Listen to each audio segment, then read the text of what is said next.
هل أتاك حديث الغاشية وجوه يومئذ خاشعة عاملة ناصبة تصلى نارا حامية تسقى من عين آنية ليس لهم طعام إلا من ضريع لا يسمن ولا يغني من جوع وجوه يومئذ ناعمة لسعيها راضية في جنة عالية لا تسمع فيها لاغية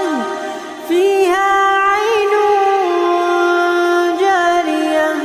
فيها سرر مرفوعة وأكواب موضوعة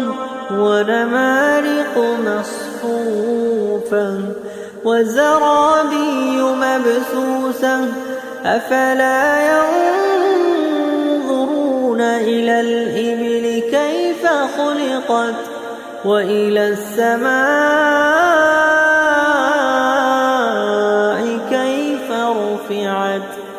وإلى الجبال كيف نصبت وإلى الأرض كيف سطحت فذكر إنما أنت مذكر لست عليهم بمسيطر إلا من